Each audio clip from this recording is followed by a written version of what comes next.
से भी खिलाने को तैयार हूँ। बिरुआ, सुन रहा है ना? तुझे लाख दफा मना किया है कि जो है इधर उधर घास में मत मुंह मारा कर। अब तो समझा ना? देख डॉक्टर साहब क्या कह रहे। अरे नहीं रे, अपनी थाली से मत खिलाना, तू तो खुद ही सूखा पड़ा है। पहले तो खुद तो कुछ खा ले। पूरा गांव हंस पड़ा और मंगलू ने राहत की सांस ली। कुछ दिनों तक मंगलू ने बीरू की खूब सेवा की और साथ में गांव वाले भी तरह तरह के फल सब्जियां बीरू के लिए दे जाते।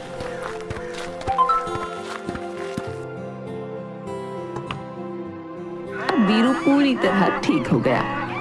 मंगलू की खुशी का ठिकाना नहीं था। मालिक, आज तो शरीर सा खुल गया लगता है। अब सब ओके लग रहा है। बहुत दिन हो गए। घाट पर चलें क्या? अबे क्या बात है, आज तो जुबान आ गई मुंह में है? इतने दिनों से तो ऐसे पड़ा था जैसे अब गया तब गया। अबे सच कहूं तो मैंने सोच ही लिया था कि इसके जाने के बाद अब हम दोनों पे कितना बोझा बढ़ जाएगा। अबे क्या हरामी साथी मिले मुझे, हैं? मेरे लिए प्रार्थना करने के बजाय मस्खरी कर रहे थे। अबे सच कहूं ना वीरू, मालिक ने तेरी बहुत सेवा की है यार। दिल से सलूट है यार मालिक को। हाँ यार। अबे भाई किस्मत वाले हैं हम, किस्मत वाले।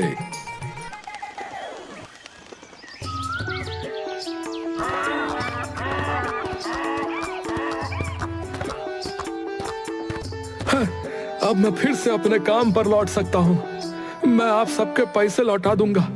आप लोगों ने मेरी इतनी सहायता की, मेरा भी तो कुछ फर्ज बनता है। अरे पगले, ये मदद नहीं, हमारा फर्ज था, समझा? चिंता मत कर, बस अब कपड़े धोने आ जाया कर। होली आने वाली है और हमें अपने उजले कपड़े वापस चाहिए, समझा? हाँ मंगलू, इस बार अगर तू हमारे कपड़े नहीं धोएगा तो हम तुझे गांव से निकाल देंगे। सही कहा।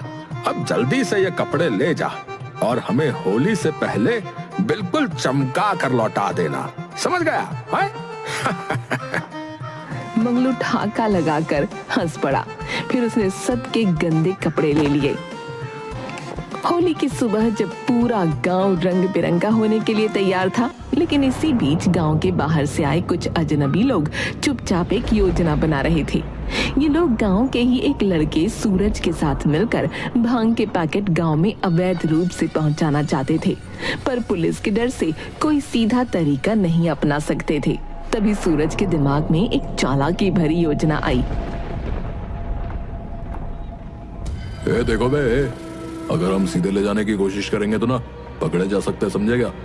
लेकिन अगर इसे मंगलू के गधों के साथ बेच दें तो किसी को कोई शक भी नहीं होगा।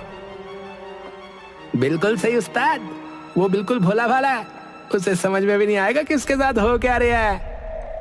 तो ठीक है, चलो हम लोग मंगलू के पास चलते हैं और किसी बहाने से ये भांग उसके हवाले करते हैं। चलो।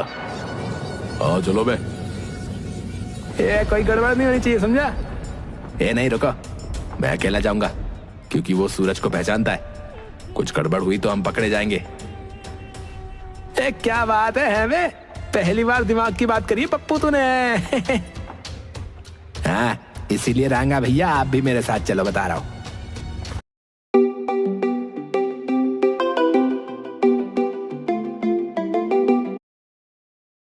रांगा और पप्पू ने मंगलू से मुलाकात की। अरे भाई मंगलू, ओए, अरे तुम्हारे गधे तो बहुत ताकतवर लग रहे हैं। सच में मैंने ऐसे गधे कभी नहीं देखे, ये तो घोड़ों से भी बेहतर है। अरे आप लोगों का बहुत बहुत धन्यवाद भैया। बस ऐसा समझिए कि गधे नहीं, मेरा परिवार है ये। अरे दरअसल हमें जो है ना, बस थोड़े से रंग और अबीर एक जगह पहुंचाने। क्या तुम मदद कर सकते हो हमारी? अरे क्यों नहीं भैया, मदद करना तो हमारा फर्ज है। तो ये लो, रख लो हमारा थोड़ा सा सामान है। तुम्हारा बहुत बहुत धन्यवाद। अच्छा। मंगलू को पता भी नहीं चला कि उसके गधों के बोरे में रंगों की जगह भांग के पैकेट हैं। वो चुपचाप अपने गधों के साथ गांव की तरफ चल दिया। अबे यार, ये लोग जो अभी मालिक से बातें कर रहे थे, शक्ल से लफंगे और चोर लग रहे थे मुझे। हाँ यार, मुझे भी शक हुआ। हमारे मालिक की मासूमियत का गलत फायदा ना उठा ले। पर जैसे ही मंगलू गांव के चौक पर पहुंचा, वहां पहले से पुलिस मौजूद थी। अरे थांबा भाई थांबा, अरे इन बोरों में क्या है? सर, इसमें तो होली का रंग है और बाकी ये गांव वालों के कपड़े हैं। आज होली है ना, तो जल्द से जल्द पहुंचाना बहुत जरूरी है। अच्छा ठीक है, जरा खोल कर दिखाओ इसे। अरे लेकिन मैं किसी और का सामान आपको कैसे खोल कर दिखा दूं? अरे चुप कर, जितना कहा है उतना कर, समझा? इंस्पेक्टर ने बोरे खोलकर देखे तो उसकी आंखें चौड़ी हो गईं। अरे रंग नहीं, ये तो भांग है। अरे तुम इसे गांव में अवैध रूप से क्यों पहुंचा रहे थे? क्या भांग? अरे बड़ा मासूम बनने की कोशिश कर रहा है। चल सीधा थाने चल। नहीं, अरे साहब, अरे मैंने ऐसा कुछ नहीं किया साहब, अरे साहब मैंने ऐसा कुछ नहीं किया साहब।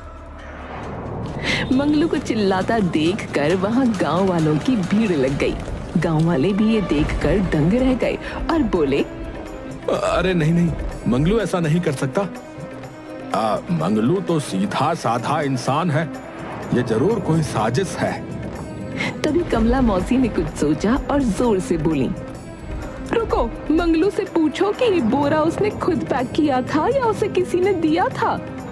अरे नहीं मौसी, ये तो किसी ने दिया था, मैंने तो इसमें झांक कर भी नहीं देखा। अरे मुझे नहीं पता कि वो लोग कौन थे। अरे झूठ बोल रहा है। सूरज पास खड़ा मुस्कुरा रहा था कि तभी मंगलू के एक गधे ने जोर से ढेंचू किया और बोरों को सूंघने लगा। मंगलू समझ गया कि कुछ गड़बड़ है। मेरे गधे मालिक बेवजह नहीं चिल्लाते, जरूर कुछ गड़बड़ है। तभी वो गधा सूरज की तरफ बढ़ा और उसे भी सूंघने लगा। ये सब देखकर गांव वाले चौंक गए। अरे बीरू बिना वजह किसी को नहीं सूंघता है, इसकी तलाशी लो। उन्होंने सूरज को पकड़ लिया और जबरदस्ती उसकी जेब की तलाशी ली। अबे ओ, तुम लोग पागल हो गए क्या? अबे ये क्या कर रहे हो? हटो यहाँ से, चलो। एक गधे के चक्कर में मेरी तलाशी मत लो, चलो हटो। अरे थांबा, 1 मिनट, अभी सब दूध का दूध और पानी का पानी हो जाएगा। इधर आ। सूरज की जेब से पुलिस को कुछ और छोटे छोटे भांग के पैकेट मिले। अब पुलिस को यकीन हो गया कि असली गुनहगार सूरज और उसके साथी थे। अरे अब हमारी समझ में आया कि असली अपराधी कौन है।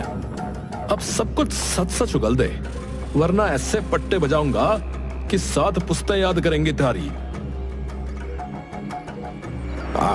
मंगलू बेगुनाह है, मुझे ये पहले से यकीन था। हाँ सही कहा, मंगलू बेगुनाह है। हाँ सही कहा, मंगलू बेगुनाह है। हाँ सही कहा, मंगलू बेगुनाह है। लेकिन वो लोग कौन थे जिन्होंने मुझे सामान दिया?